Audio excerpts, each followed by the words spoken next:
বন্ধুরা, কেমন আছো তোমরা সবাই? সঙ্গীতাস ব্লগের নতুন আরও একটি ভিডিওতে তোমাদের সকলকে জানাই অনেক স্বাগতম। আশা করছি তোমরা সবাই খুব ভালো আছো, সুস্থ আছো, আর আমরাও বেশ ভালো আছি। আর এই তো দেখো, আজকে কিন্তু সকাল সকাল উঠেই বাইরের পর্দাগুলো সরিয়ে দিয়েছি, আর এদিকে দরজাও খুলে দিয়েছি, আর এদিকে রান্নাঘরের জানলাগুলো খুলে দিয়েছি। অন্যান্য দিনগুলোতে রান্নাঘরের জানলা বন্ধই থাকে, অনেকটু বেলার দিকেই খুলি, রান্নাঘরে আলো জ্বেলেই রান্নাবান্না সারি। আর এই কদিন ধরে তো আকাশে সূর্যের দেখাই পাওয়া যাচ্ছে না। আর এই যে সকাল থেকে কুয়াশা শুরু হলো, আর এই কুয়াশা কাটতে কাটতে প্রায় ধরো বেলা 1টা-2টো বেজে যাচ্ছে।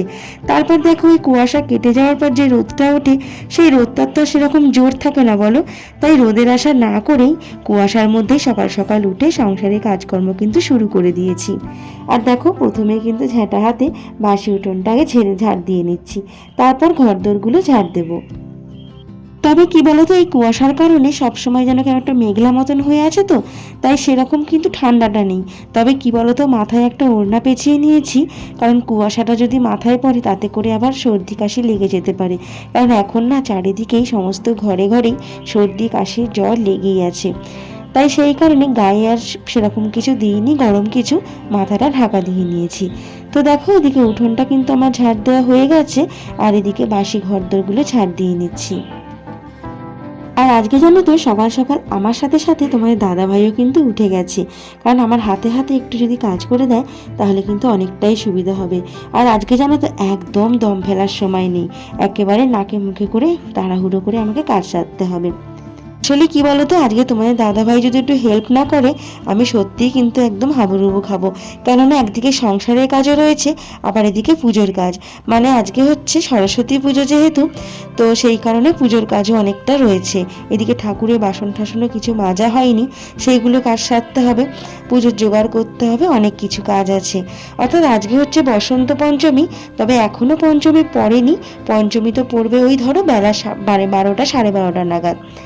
তবে আমাদের বাড়িতে সরস্বতী ঠাকুরটা জানো তো আজকেই পুজো হবে। তো এইবার তো নাকি সরস্বতী পুজো 2 দিন পড়েছে, আজকেও কিছুটা হবে, আর কালকে হবে দধিকর্মা। তো একদিনে আর সারবো না, 2 দিনই মানে 2 দিন ধরেই পুজোটা করব। তো আমাদের যে ঠাকুর মশাই পুজো করেন, উনি বলেছেন আজকেই পুজোটা করে নিতে। আগামীকাল যেহেতু পঞ্চমী সকাল সকাল ছেড়ে যাচ্ছে, তাই ওনার কাল সময় হবে না। আর সত্যি বলতে কি, আজকে যেহেতু বেলায় পুজোটা আছে, তো আমারও একদিক থেকে সুবিধাই হবে। তো এদিকে পুজো যখনই হোক না কেন, আমাদেরকে কিন্তু সকাল সকাল আগে নিজেদের সংসারের কাজকর্মগুলো সেরে ফেলতে হবে। বিয়ের পর দেখবে আমাদের হাউস ওয়াইফদের কিন্তু উৎসবের দিন বলে কোনো আলাদা দিন হয় না। উৎসবই থাক আর যাই থাক, সেই সংসারের জোয়ার কিন্তু আমাদের ঠেলতেই হবে। আর এই সংসারের জোয়ার টেনেই তারপরে কিন্তু যে কোনো আনন্দ অনুষ্ঠানে আমরা মেতে উঠতে পারি। তবে কি বলতো, পুজোটা যেহেতু বেলায় পড়েছে, তো এদিকে সংসারের কাজকর্মগুলো একদিকে করতে পারবো, তারপরে আস্তে আস্তে কিন্তু এদিকে পুজোর কাজকর্মগুলো করব। আর যদি সকাল সকাল হতো, তাহলে যে কোন কাজটা আগে করতাম কোনটা পরে করতাম নিজেই বুঝতে পারতাম না। আর আজকে যেহেতু রবিবার, তো সেই কারণে সকালে কিন্তু তোমার দাদাভাইয়ের জন্য রান্নারও ঝামেলা নেই, কারণ আজকের দিনে তো রবিবার দিনকে তো আমার শাশুড়ি মাই খাবার দেয়, তো সেই কারণে এদিকে রান্নাবান্নাটাও নেই। তো অনেক দিক থেকে কিন্তু আজকে সুবিধাই হয়েছে।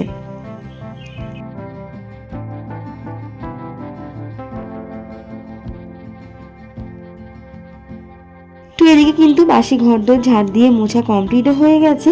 আর এদিকে তারপরে আমি ঠাকুরের বাসনগুলো মাজা হয়নি।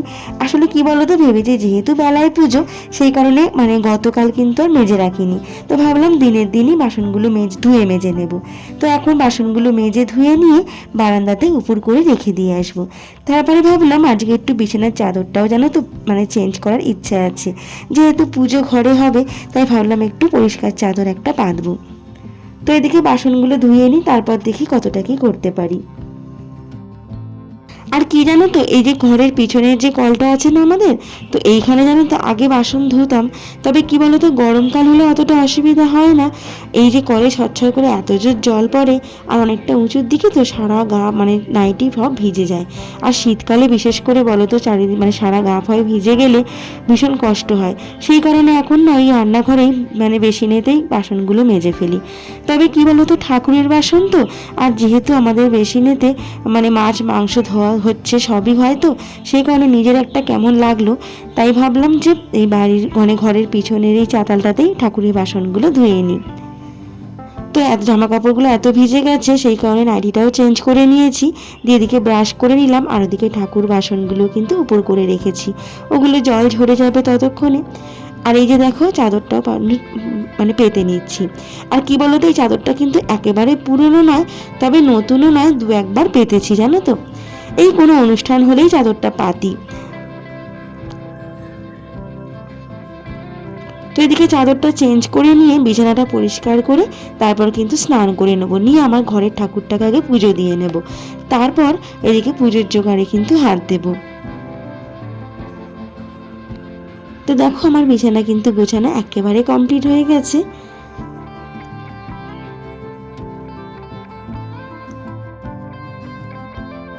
আর এই তো দেখো সমস্ত কাজ সেরে স্নানটাও সেরে নিয়েছি, আর এদিকে কিছু জামা কাপড় ধুয়ে দিয়েছিলাম, সেগুলো এখন মেলে দিচ্ছি। আর দেখো আকাশটা দেখছি একটু হালকা করে মানে পরিষ্কার হচ্ছে, একটু একটু রোদের দেখা দিচ্ছে জানো তো, তবে ঠান্ডাটা কিন্তু খুবই কম হয়ে গেছে। আবার দেখবে যখন ঠিক রোদ উঠবে আর হাওয়া দেবে তখন যেন আবার শীত শীত করবে, তবে কদিন ধরেই কুয়াশার জন্য মেঘলা হয়ে আছে, তো তো ঠান্ডাটা কিন্তু অনেকটাই কম আছে।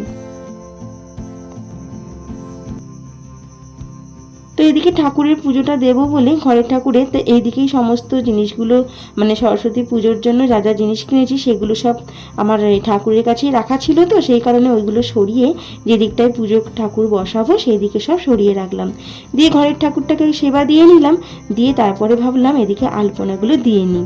তো দেখো আমি কিন্তু সেরকম পারি না, তবে আমি নিজের মতন করে যেটুকু পারি চেষ্টা করি একটু ঘরটাকে সাজানোর মতন। তো দেখো তো কেমন হয়েছে আমার আলপনা দেওয়াটা। আর এই দেখো জলচৌকিটাতেও আলপনা দিয়ে নিয়েছি।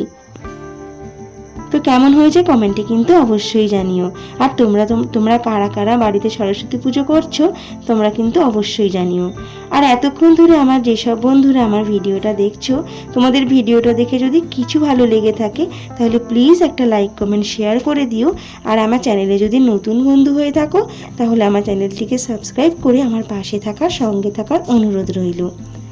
তো দেখো আর ওইদিকে কিছুটা জোগাড় করে নিয়েছি, জোগাড় করার পর যেহেতু ঠাকুরমশাই অনেকটা বেলাতে আসবে তাই ভাবলাম এদিকে আমাদের রান্না মানে মা ছেলে রান্নাটা সেরে নিই, কারণ তোমার দাদা ভাই তো খাবার নিয়ে যায়নি, ওদিকে খাবার খেয়ে নেবে, আর তাহলে দুজনের জন্য ভাবলাম নিরামিষই কী করব। তো সেই কারণে আজকে একটু খিচুড়ি করে নিয়েছিলাম, একটু সবজি দিয়ে পালং শাক, গাজর, ওদিকে কড়াইশুঁটি, একটু রাঙা আলু এসব দিয়ে খিচুড়িটা করে নিয়েছিলাম। আর জানো তো ওই পাশের বাড়িতে একটা ঠাকুমা আমাদের মানে পুজো করেছিল, প্রসাদ দেবে বলে ডাকছিল, তো আর সেই কারণে আলুগুলো সেই সময় ভাজতে দিয়ে কড়াটা যে জোরে করে দিয়েছিলাম, মানে গ্যাসটা জোরে করা ছিল সেটা আর খেয়াল ছিল না জানো তো, গ্যাসটা বাড়িয়ে দিয়েই চলে গেছিলাম প্রসাদটা নিতে, আর এসে দেখি আলুগুলো জানো তো অনেকটা পুড়ে পুড়ে গেছে। তো কি করব, সেই কারণে বেশ অনেকটা কড়াও ভাজা হয়ে গেছিলো, তেলটাও কেমন কালো কালো মতনই হয়ে গেছিলো। তো আলুগুলো তো আর ফেলে দিতে পারি না বলো, পয়সা দিয়ে কেনা, তো সেই আলুগুলো দিয়েই কিন্তু করে নিয়েছিলাম। তো যাই হোক খেতে কিন্তু খারাপ হয়নি, যেমন টেস্ট হয় সেরকমই টেস্ট হয়েছিল। আর এই তো দেখো তোমাদের তো কালকে মানে গতকালকে ঠাকুরটা দেখানো হয়নি কেমন আমরা কিনে এনেছি, আর এটা কিন্তু ছেলেই পছন্দ করেছে, ঠাকুরটা কিন্তু বেশ সুন্দর হয়েছে, আর ঠাকুরের রংটাও কিন্তু খুব সুন্দর। তো আমাদের ঠাকুরটা কেমন হয়েছে তোমরা কিন্তু কমেন্টে জানাতে একদম ভুলবে না। আর জানো তো সব থেকে বড় কাজগুলো ওদিকে হয়ে গেছে, তো তো এদিকে নিশ্চিন্ত মনে কিন্তু আমি পুজোর জোগাড় করতে পারছি। আর যেহেতু একা হাতেই করতে হবে তাই ভাবছি আস্তে আস্তে করে এগিয়ে রাখতে থাকি। আর কি বলতো, ঠাকুরমশাই হাতের সামনে সামনে সব যদি করে রাখি তাহলে কিন্তু অতটা দেরি হবে না, যেহেতু একই বেলাতে পুজো হবে, তো সেই কারণে কিন্তু একটা সুবিধাও হয়েছে, সকালে সমস্ত বাসি কাজকর্মগুলোও ধীরে সুস্থে হয়ে গেল, আর এদিকে রান্না মানে সব থেকে বড় কাজ রান্নাটা সেটাও কিন্তু হয়ে গেছে। এদিকে আর চিন্তা রইল না যে পুজো সেরে আবার রান্না বান্না করতে হবে, তা পুজো হয়ে গেলে তাড়াতাড়ি একবারে খেতে বসে পড়তে পারবো, যেহেতু ছেলেটাও মানে খাবে, অনেকটাই তো বেলা হয়ে যাবে। তো এদিকে পুজোর জোগাড়গুলো করছিলাম, তো এদিকে মা দেখি তারপরে এসেছিল একটু হাতে হাতে করে দেওয়ার জন্য। আসলে কি বলতো, মায়েরও তো সংসারে কাজকর্ম আছে, মানে বাবা ভাই মা খাবে সেই সব রান্নাবান্না আছে। তারপর আবার কি বলতো, আমাদের বাড়িতে অনেক পোষ্যও আছে, মানে বাইরে কুকুর বেড়াল আছে, তাদের রান্নাবান্নাও মাকে করতে হয়। সেই কারণে সকাল থেকে না মা আসার আর সময় পায়নি, তো আমি একাই করছিলাম। তারপর দেখি মা সমস্তটা সেরে বেলায় এসেছিল, আস্তে আস্তে করে আমার হাতে হাতে কিন্তু অনেকটাই এগিয়ে দিয়েছিল। আর জানো তো, সমস্তটা মানে জোগাড় করে নিয়ে তারপর একদম শেষে কিন্তু ফলটা কেটেছিলাম, কারণ ফলটা তো কাটা অনেকক্ষণ পড়ে থাকলে সেটা তো খাওয়া উচিত না, সেই কারণে ফলটা অনেকটা বেলাতে কেটেছিলাম। আর এই তো দেখো আমাদের ঠাকুর মশাই কিন্তু এসেও গেছে।